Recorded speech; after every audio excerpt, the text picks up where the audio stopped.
Prosecutors must prove beyond a reasonable doubt that Trump falsified business records with the intent to commit another crime. The defense, however, has a lower bar to clear. It's enough for them to leave enough room for doubt to convince one juror to hold out, which would be a hung jury and the potential for a mistrial. Trump's other cases include the Georgia election case. That has been marred by conflict of interest concerns on the prosecutor's side. And then there is the classified documents case. That's on hold.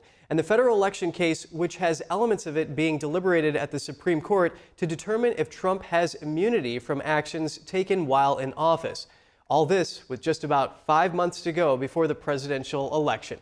Here for a discussion on how these criminal cases will affect former President Trump as he campaigns for the White House is our contributor, Mike Leon. He's the host of the Can We Please Talk news commentary podcast and the director of policy and strategy at the Free and Equal Elections Foundation. Great to have you here, Mike. Happy Memorial Day to you. If Trump is convicted in New York, will that turn some voters away? And on the other hand, if he's acquitted or there's a hung jury, would that play into his advantage? Hey, Kevin, good morning. Happy Memorial Day to you as well. It's so funny that you're bringing this up because on our latest episode of Can We Please Talk, I had a reporter who's been in the courtroom for the past 3 weeks, covering this trial and also covering the Trump campaign. And so, the biggest fear, obviously, for some of the reporters is a hung jury, and we would have to go through this all over again. But to your question about who will this affect in terms of voters, 43% of voters are identifying as independent voters now, according to recent data. And a recent Marquette Law poll shows that they were asked if Trump was found guilty of one of these crimes. And obviously, everybody knew the New York trial was happening. So that was kind of the scenario. 43% say that if he was found guilty of that crime, they would lend their vote to President Biden as opposed to 39% going for Donald Trump. But the reverse was if he was not found guilty. Over 44% said that they would consider voting for Trump if he was found not guilty. So that was a Marquette Law poll that came out a couple weeks ago before before the case was a little bit more in the weeds, and we saw Michael Cohen's testimony, and now we're going to get closing arguments this week, like you mentioned. So it's going to sway public opinion, but the opinion that we're looking at is the independent voters, right? Because we know where Republican voters are standing for the most part, and we know where Democratic voters, at least for the most part, are standing. So it'll be interesting to see what happens this week after closing arguments as we start to get into the deliberation phase here of that trial.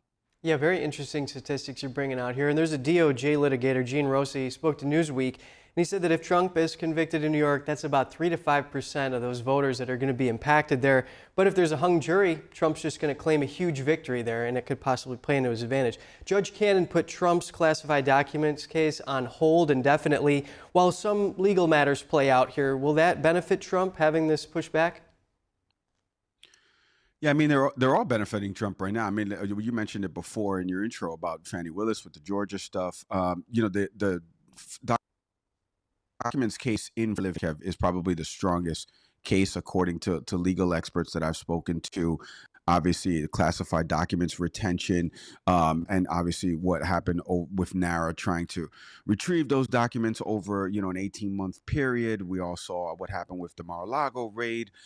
So this is probably the serious of the charges. And there's also evidence of the former president saying that he's had these documents, right? He never made no bones about it. It was just whether or not he declassified them before he left office. So I think any delay in this case, because this is the strongest case when you talk to, as I have, former DOJ prosecutors or federal prosecutors about this case specifically, they all point to this one being the strongest one of the two that he's facing federally, right? Obviously, the other one is what happened with January 6th. So any delay in this is obviously good news for him. And if it doesn't happen, obviously, before the election, which it's not going to, we'll see what happens if he becomes president, if these charges continue.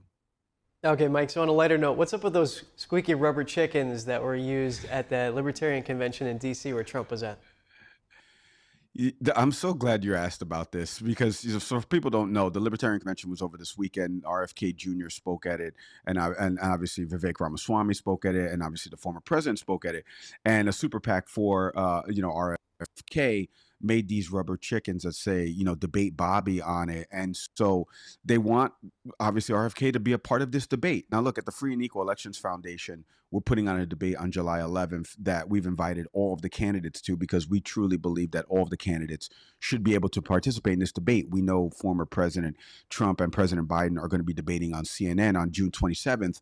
But the core of it is the debates are using the structure of 15% threshold nationally in the polling. RFK is not meeting that, but we feel like he should be invited to the debate. Obviously, we know, I just mentioned before how many people are registering as independents right now. So this is a pretty serious issue, but the chickens thing was pretty funny because at the Libertarian Convention, as you heard, as it played in the package earlier, there was a mix of cheers and boos there for the former president as he's trying to garner their support.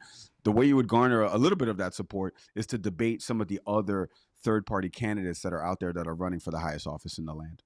Our contributor, Mike Leon, Director of Policy and Strategy at the Free and Equal Elections Foundation, thank you for your time. Thanks, Kevin.